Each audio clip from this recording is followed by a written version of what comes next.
Hey, A2CN live, you know it's our favorite time. Turn it up and listen up and let's go take a dive.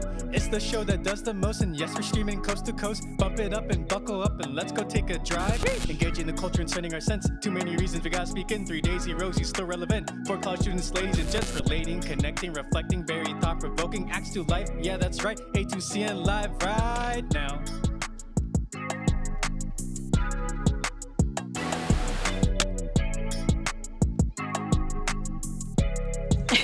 Hello everyone and welcome to A2CN Live. We're your hosts. My name is Steven. I'm Esther. And I'm Justin. A2CN is an online Christian organization reaching college students everywhere. We're creating content like this, tools and community for students to talk about God, the Bible, life, and meaning over the internet.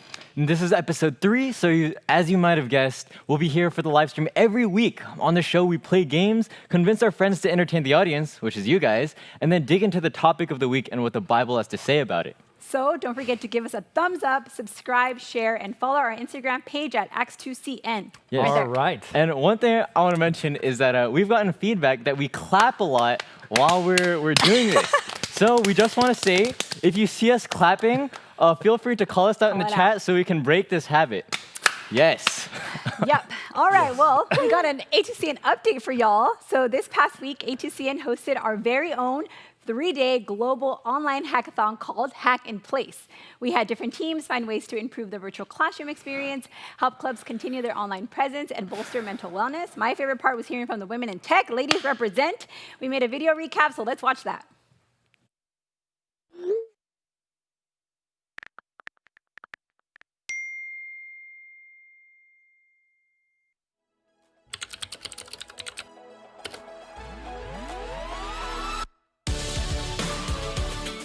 I think the question that's on my mind is how is this next generation yourself going to be able to have genuine connections and genuine relationships with one another? We need to take steps to tackle the educational disparities that exist in our local communities. Part of the excitement of the hackathon is realizing your idea is not good and getting to pivot. So cool to see all you ladies here. React is the client-side front-end framework. As you build your Firebase database, you have to come up with your own rules. I took those learnings and added it to the final screens. You can choose, and then each of them have like very specific design. And you can click on different locations, which are linked to Zoom meetings that you can click open to. If you know what categories in particular you want to go to, you can go to the Categories tab at the bottom and search for any category that you need. And to the bottom right, there's a button leading to the think tank the user most recently used, allowing the user to pick up where they last left off.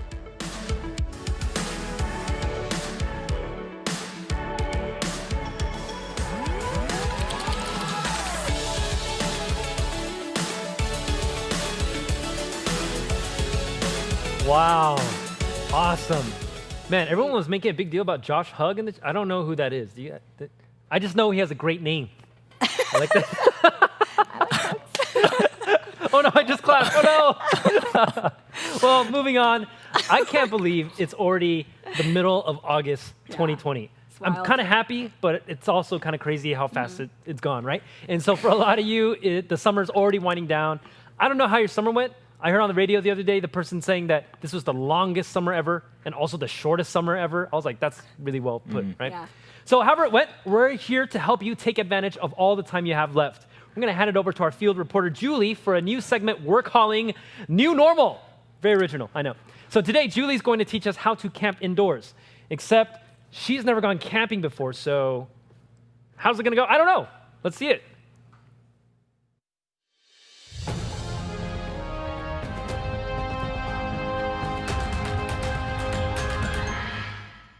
Hi everyone, I'm Julie, and this is New Normal, a segment where we try new things indoors and learn how to have fun while being safe given the circumstances. So today I'm teaching you how to camp indoors.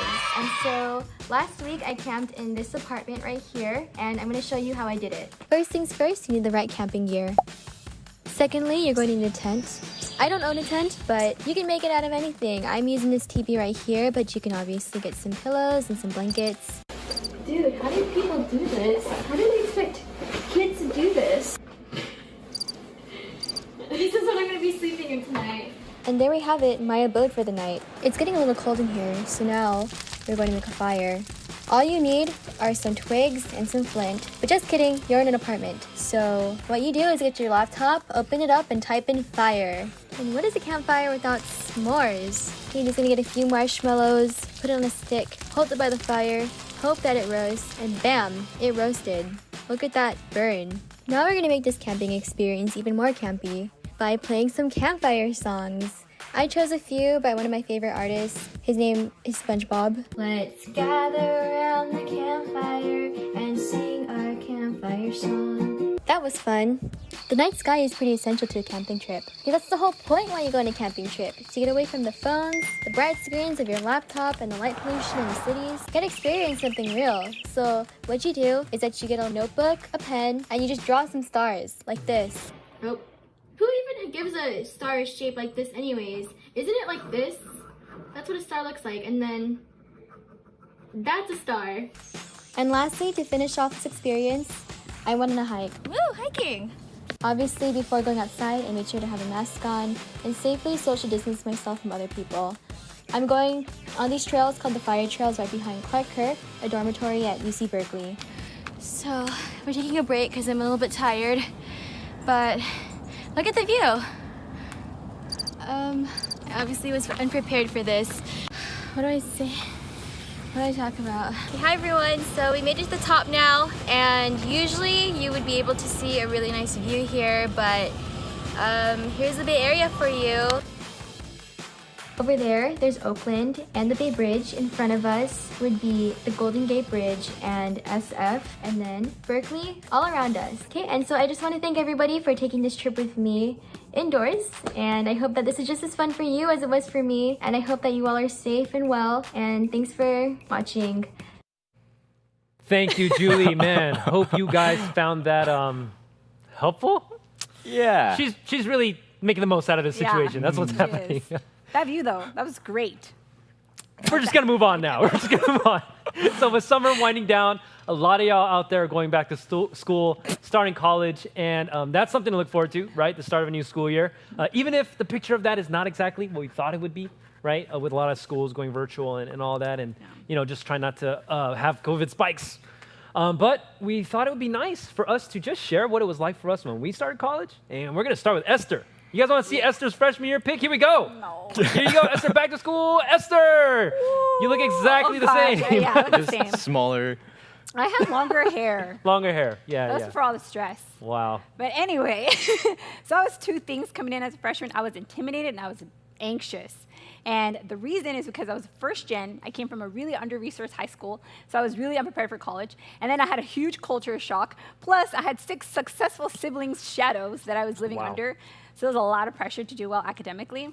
On top of that, I felt a lot of imposter syndrome. So I tried to sound smart and be at par with all my peers and join clubs and take every class and appear like I had it all together. I remember feeling really intimidated by my freshman year roommate, but a couple weeks later, as we were getting to know each other more, she was like, you know what, when I first met you, I was really intimidated by you. And I was like, me? Like, what do you mean?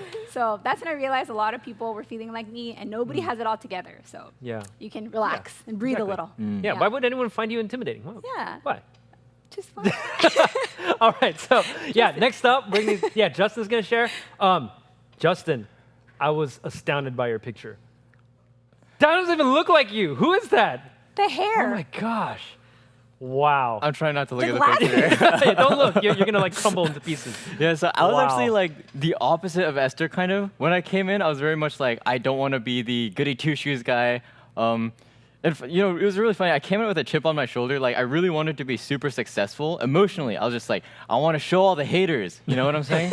But then realistically, I was like super lazy. So I basically, I would go to class, but I didn't want to be too goody two-shoes, so I wouldn't stop myself from falling asleep. So I'd go to lecture, I'd fall asleep, and then I eventually figured, if I'm just going to sleep anyways, why go to lecture? I stopped going to classes. I just stayed in my dorm room, played video games with my friends, watched anime. Sounds like freshman year. Yeah, and that was kind of most of freshman year. Yeah. I see in the chat someone just called you a Q-tip. And Q-tip? that's great. Excuse you. Now you're like a used Q-tip. It's nice. Well, no, okay. Oh my God. We're not going to show my picture because I went to college before there were cameras. But I think this goes to show that every person comes in college with a picture of what it's going to be like and who I'm going to be in that picture, right? And we try to get to that picture, we try to act that out, try to be that person. And I think these days, it's even more like you can do that because of social media, right? That picture of life. You know, actually, funny story about social media. So, like, I'm obviously really cool. And I came to the Snapchat game a little late. I started senior year of high school. So when I came in, I was like starting to get really, really into it. And it got to the point where I was always refreshing the Snapchat stories. So like every 15, 30 minutes, I was like checking what new stories there were. And then my life, so I'm out of state, right? And I wanted to show my friends back home how cool I was and how exciting my life was. So I would Snapchat story every single like mildly interesting thing in my life. And so I started to view the world eventually in these goggles of like, can I put this on my Snapchat story? And it actually got really draining. Like, because, usually people would be anxious about classes. I was anxious about whether I was going to miss putting something that was really interesting on my Snapchat. And so all the time, I just had my hand on my phone, like ready to go. And then it got to the point where I eventually deleted my Snapchat. Wow. Yeah, big move. And after that, I felt like my freshman year really started because I was finally like not looking through goggles of Snapchat. Yeah. I'm very glad you did that. Very glad you did that. Yeah, again, like I think that goes to show when you're going back to school, starting college, whether it's virtual or it's in person, we have this picture of what it's going to be like, and often reality is really different, right? And that's kind of related to our topic today. We're kicking off a new series called Small Talk, Big Questions. And for our very first topic today, we're going to be trying to answer the question, why are Christians so hypocritical? We're going to be talking about hypocrisy. This is a tough question. Yeah. Who chose this? You. Yeah, I did. All right. It's a tough question, but it's a real and honest question. And I think actually it's how most people see Christians today. I think a lot of people think Christians are just hypocrites. And the truth is, there's pretty good reason to think that, right? Whether it's from your personal experience or whatever you see on the news, there's a lot of Christian hypocrisy out there that really affects people's view of Christianity. I mean, that affects our view of Christianity, right? Yeah. And actually, I was exactly this guy, right? So growing up, I thought that being a hypocrite was by definition inside being a Christian, right? Being a Christian was being a hypocrite. Wow. And so I grew up going to church and I saw a lot of hypocrisy in the church that I went to and like my friends' churches that I visited. And so I grew up like with the understanding that all these Christians that went to church went knowing that they didn't actually live out the things they said they believed. And I thought that was a complicit agreement. Wow. Like we had this unspoken understanding we're all not going to live it out even though we say we believe it. And so I used to call myself Christian growing up, and I showed very different faces at church and like everywhere else in my life, and I thought that was what all Christians just do. Wow. Yeah, I experienced Christian hypocrisy and phoniness really as a kid amongst the people that were closest to me. And in particular, it was how this person behaved one way in public, but at home was really different. And that made me disinterested in Christianity because I was so disturbed, and I was just really hurt by it. Yeah, and I think that's a lot of people's experience, I mean, we can't sugarcoat it. It's really, really ugly. A lot of people get hurt because of hypocrisy, and we got to own up to that. But I think it's also true that hypocrisy is not just ugly, like in the church. Hypocrisy is ugly everywhere, anywhere it happens. It's like, man, and there's no monopoly that Christianity has on hypocrisy. There's just so much hypocrisy out there, and I don't know if it's like just particular to our generation, it feels like it, but man, we've seen a lot of hypocrisy in the world, haven't we? Yeah, and actually, as I was doing research for today's question about hypocrisy, I was looking into hypocrisy in the world, and there's like a lot more than I even thought at first. And I think the one that really gets me is when there are CEOs of nonprofits that take home multiple millions each year. And it just like doesn't sit well with me because it's like nonprofit, but then taking home multiple millions, it doesn't add up to me. Yeah, I think the one that got to me was recently all the companies that are putting out statements against racism and promoting inclusivity, but then its leadership board is like not diverse at all. Yeah, and so I think the effect of all of this is that there's just been this erosion of trust in our society, right? Like that's the effect of hypocrisy. And I think it just shows that hypocrisy is not just a Christian problem. Hypocrisy is a human problem. And so what do we do with that? Well, I think the Bible speaks into it this way. In Romans 3:23, typo. For all have sinned and fall short of the glory of God, right? That phrase, fall short, I think really gets at the issue. We fall short. We all fall short all the time. We fall short even of our own standards and commitments, you know? Like you tell yourself, I'm gonna be honest. And then you find yourself exaggerating the good parts about you and downplaying the bad parts, right? And then you tell yourself, oh, I'm gonna be really nice to my friends and family, especially during shelter in place, right? And then you find yourself just being really, really harsh. And so there's this gap between where you are and where you should be or where you wanna be, right? And how do we respond to that gap? Well, one way is just to admit, like, I'm not here, I'm down here, you know, I'm failing. That's really hard, that's painful, that's humiliating. And so we don't do that, right? That's like last thing I wanna do. And so we try another way. What we do is we fake it, you know? We don't meet our own standards, but then we pretend that we do. And when we fake it, when we do that, that's hypocrisy. You know, I think if we're all honest, you know, we've all done that. I mean, I've done that, right? We're all hypocrites. Oh, yeah. Yeah, we're all hypocrites. But there's something about Christians being hypocrites that's particularly irritating. And maybe it's because we're called to a higher standard. You know, people expect more from us. So when we're hypocritical, it elicits a stronger response. It's just more disappointing. I think for me, it's actually, well, I mean, I agree with that, but it's the whole holier than thou thing. Like, it's already irritating enough when anyone does that as an individual. And I can see why, like, if Christians were to do it, like, that would be really annoying. Like, if we were to be like, oh, holier than thou. Yeah. And I think a lot of times, like, we think that we're better than others because we go to church on Sundays, or we haven't been arrested, or we say we agree with, even if we don't live out the Christian message.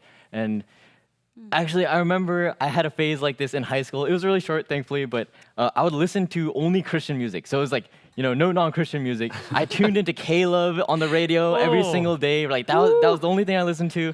And I did it for 2 weeks. But during those 2 weeks, I was like, man, I am such a good Christian. I am so holy. Like, look at me. Oh my gosh. And yeah, during those 2 weeks, I was also the most pretentious bloke on the block. Yeah, that was...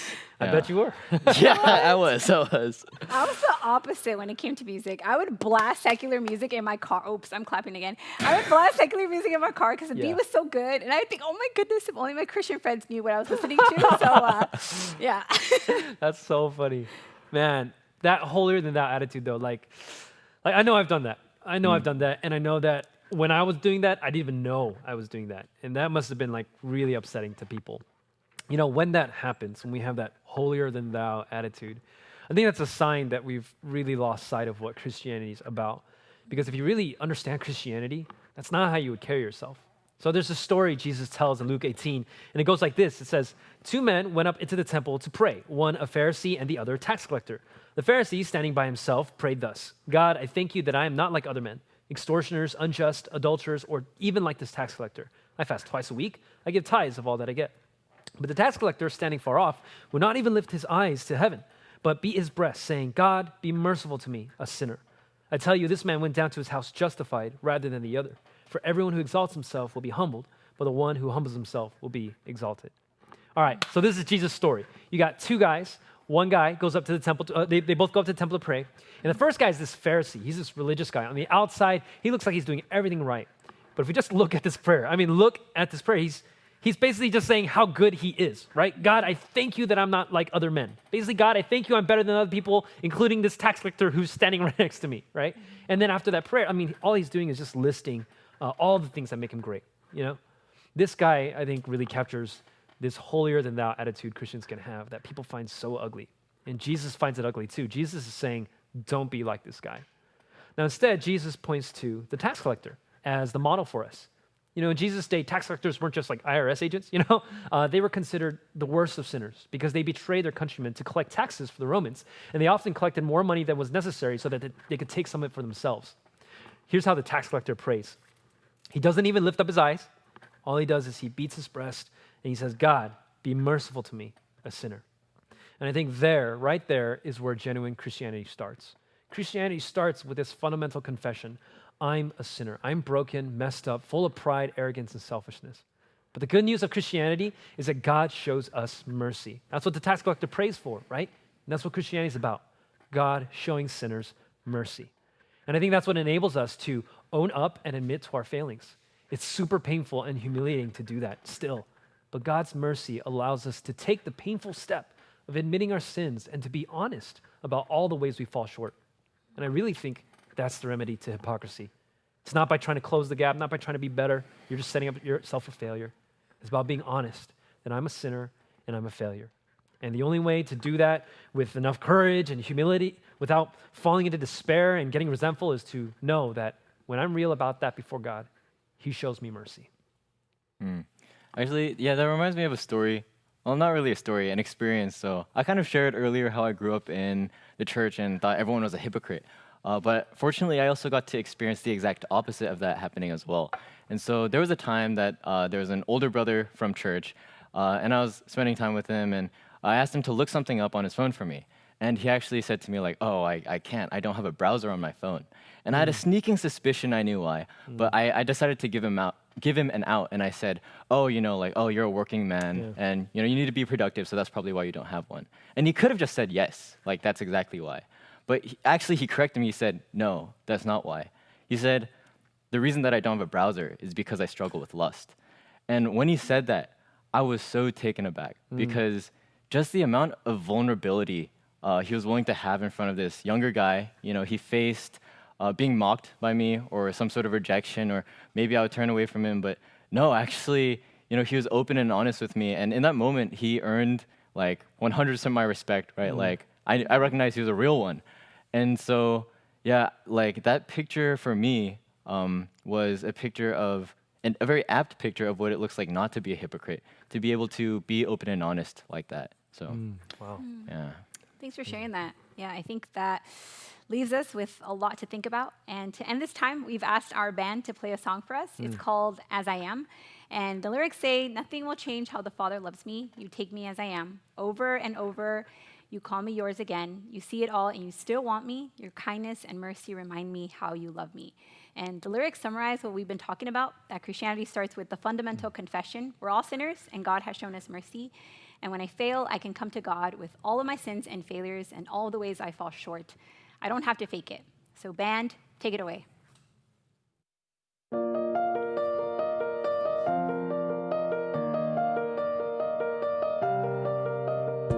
I'm living in a grace where everything is more than I imagined, where what is undeserved is freely given.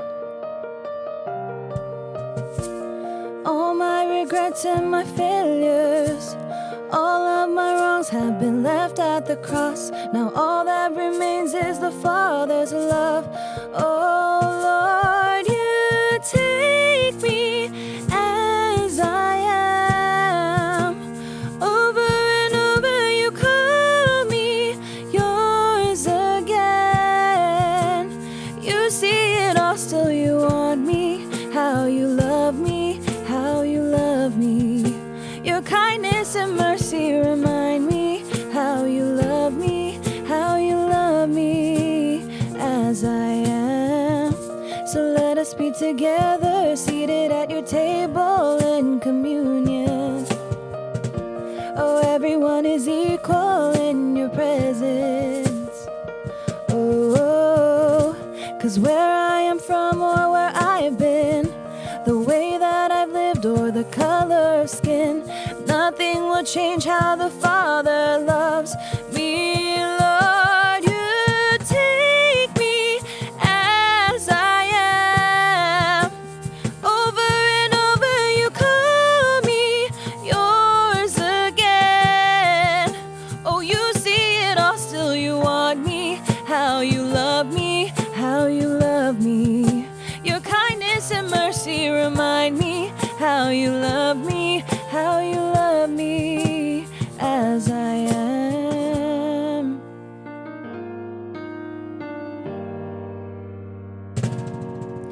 Your grace overflows with your kingdom in tow. I know you bestow your crown on me. Though my sins are the status quo, you take them and turn them white as snow for me. It shows when I say what I won't and I do what I can't and I don't what I should. Hypocrite for all to see, but consider this, that he bled for me. I see how you love me, and you take me as I am, and you show me on the cross I was red, condemned. It was dead to redemption, all to your glory. Turning my sins from black to gold, you transform my soul, called real alchemy. Blessings all day, now it's just your luck. Now count it up, count it up, count it up. Take me as I am.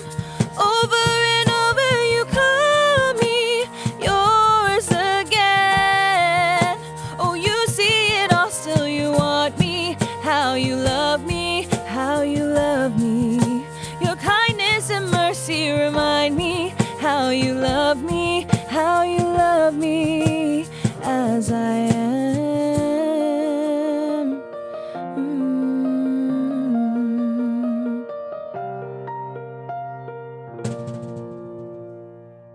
Thank you guys so much, man.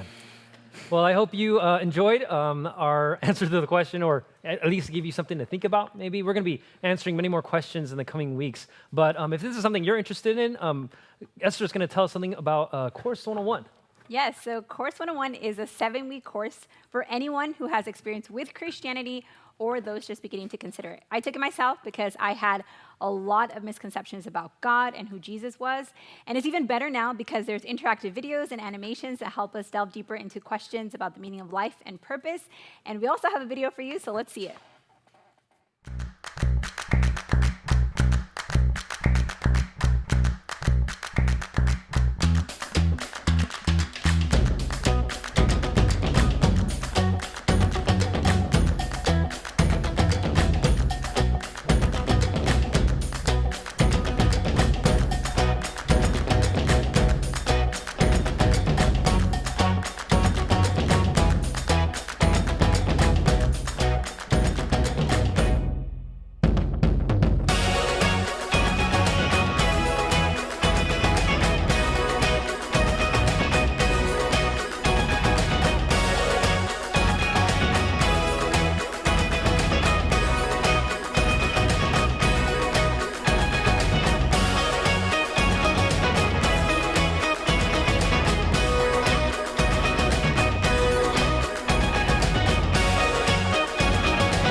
All right.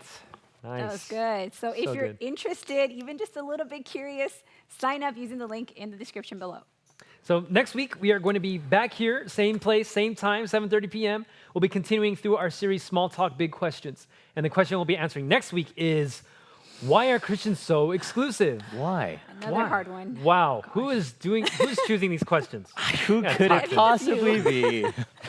And again, if you've ever had any questions about Christianity that you never got answered, or any doubts that you didn't know what to do with, we want to hear from you and try to answer your questions on this show. If there's any topic or question you'd like answered in the coming weeks, please leave it in the comments below. We'll make sure to go back and read every single one. Every single one. Every single one. All right, well, it was so great seeing all of you again. Don't forget to like, comment, and subscribe. And we will see you next week. We didn't see them at all. See you next week. Bye.